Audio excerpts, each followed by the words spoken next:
10 பல்கலைக்கழக மசோதாக்களை ஆளுநரின் ஒப்புதல் பெற்றதாக அறிவிக்க வேண்டும்.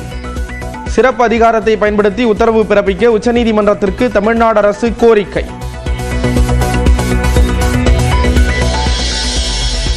பொள்ளாச்சி ரயில் நிலையத்தில் ஹிந்தி எழுத்துக்களை அழித்த திமுகவினர். மத்திய அரசு ஹிந்தியை திணிக்க முயற்சிப்பதாக கூறி போராட்டம்.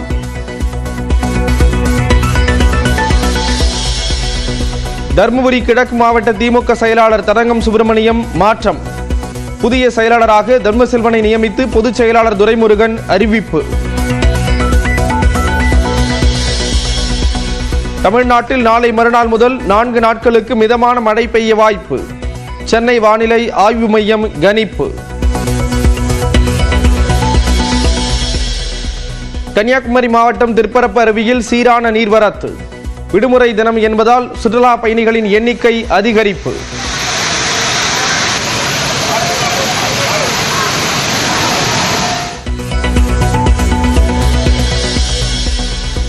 ஓநாயும் வெள்ளாடும் ஒன்றுபட்டு இருக்க முடியுமா என கேட்டு அதிமுக தொண்டர்களுக்கு எடப்பாடி பழனிசாமி கடிதம். திரைமறைவு அரசியல் பேராசைக்காரர்களின் கனவுகள் கால வெள்ளத்தில் அடித்துச் செல்லப்பட்டதாக விமர்சனம். கிருஷ்ணகிரி மாவட்டம் வேப்பனப்பள்ளி பகுதியில் கடும் பனிமூட்டம். வாகன ஓட்டிகள் பொதுமக்கள் அவதி.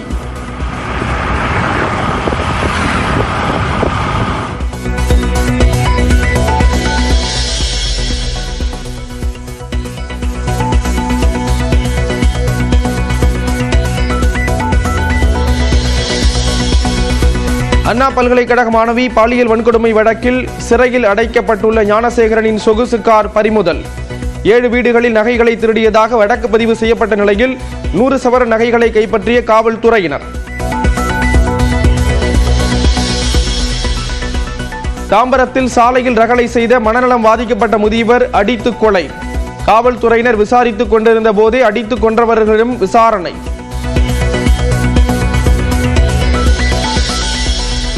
ராமேஸ்வர மீனவர்கள் 32 பேர் கைது. மன்னார் கடல் பகுதியில் 5 விசைப்படகுகளுடன் சிறைபிடித்த இலங்கை கடற்படை.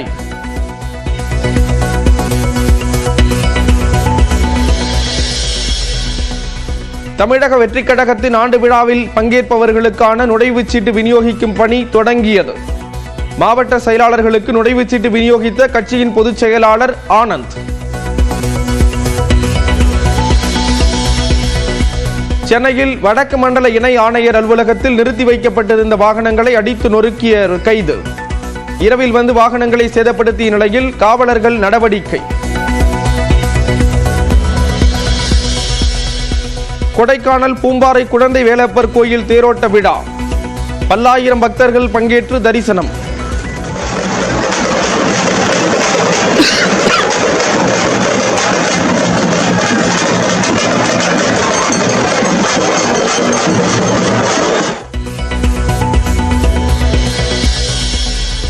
காஞ்சிபுரத்தில் 17 வயது சிறுவன் காரை பின்னால் எடுத்தபோது விபத்து.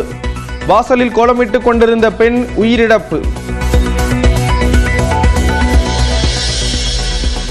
போப் பிரான்சிஸ் உடல்நிலை தொடர்ந்து கவலைக்கிடம். ஆபத்தான நிலையில் இருந்து மீளவில்லை என வாட்டிகன் தேவாலயம் விளக்கம். இஸ்ரேல் பிணை கைதிகள் 6 பேரை விடுவித்த ஹமாஸ் அமைப்பினர். ஆற தழுவி ஆனந்த கண்ணீருடன் வரவேற்ற குடும்பத்தினர்.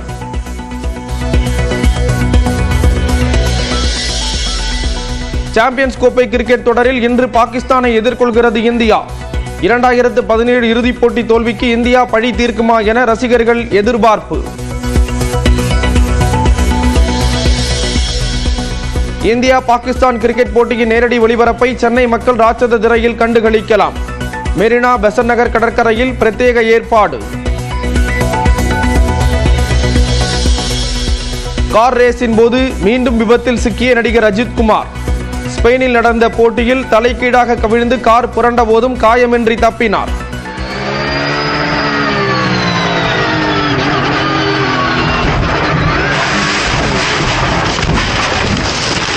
Kumar rolling the car, and that is a high drama indeed.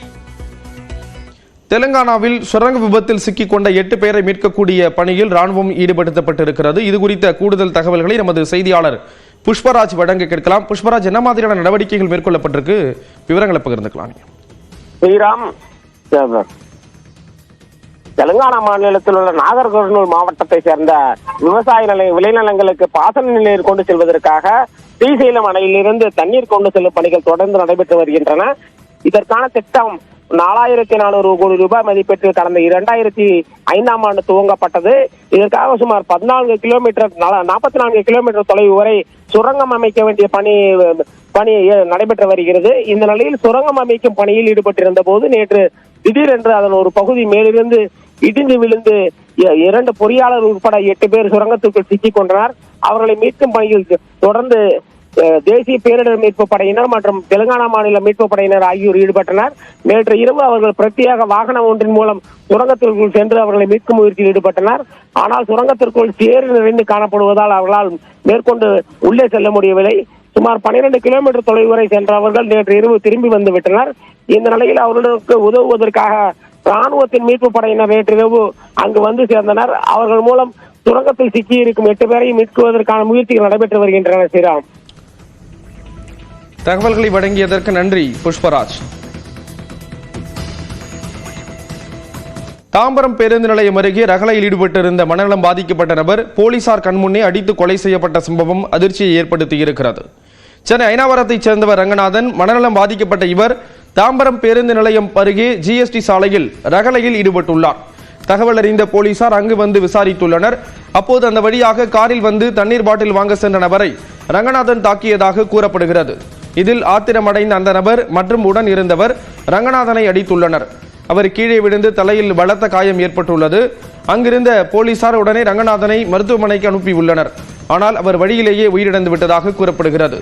இது குறித்து காரில் வந்த வழக்கறிஞர் மணிகண்டன், வினோத் ஆகியோரை காவல்துறையினர் கைது செய்துள்ளனர். விசாரணைக்கு வந்த இடத்தில் ஒருவர் போலீசார் கண்முன்னே அடித்து கொல்லப்பட்ட சம்பவம் பெரும் அதிர்ச்சியை ஏற்படுத்தியுள்ளது.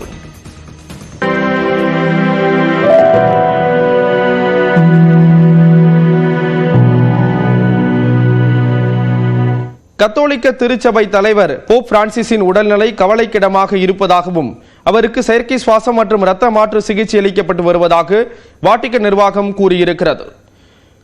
88 வயது போப் பிரான்சிஸ் நுரையீரல் தொற்று காரணமாக கடந்த 14ஆம் தேதி ரோம் நகரில் உள்ள கெமெல்லி மருத்துவமனையில் அனுமதிக்கப்பட்டார். அவருக்கு நுரையீரலில் நிமோனியா பாதிப்பு இருப்பது கண்டறியப்பட்டது. இதைத் தொடர்ந்து அவருக்கு மருத்துவர்கள் தொடர்ந்து சிகிச்சை அளித்து வருகிறார்கள். இந்நிலையில் போப் பிரான்சிஸின் உடல்நிலையில் நேற்று பின்னடைவு ஏற்பட்டது. இது தொடர்பாக வாட்டிக்கன் நிர்வாகம் வெளியிட்டுள்ள அறிக்கையில் போப் பிரான்சிஸின் உடல்நிலை கவலைக்கிடமாக இருப்பதாக தெரிவிக்கப்பட்டுள்ளது. போப் பிரான்சிஸ் அவரது நாற்காலியில் அமர்ந்திருப்பதாகவும் சுவாச பிரச்சனையால் செயற்கை சுவாசம் அளிக்கப்பட்டு வருவதாக கூறியுள்ளது. இரத்தத்தில் உள்ள பிளேட்லெட் எண்ணிக்கை குறைவாக இருப்பதால் போப் பிரான்சிஸுக்கு இரத்த மாற்று சிகிச்சை அளிக்கப்பட்டு வருவதாக வாட்டிக்கன் நிர்வாகம் தெரிவித்துள்ளது. போப் பிரான்சிஸ் விழிப்புடன் இருக்கிறார் என்றும் அவர் கேட்டுக்கொண்டதற்கு இணங்க அவரது உடல்நிலை குறித்து அறிக்கை வெளியிட்டதாக வாட்டிக்கன் நிர்வாகம் கூறியுள்ளது.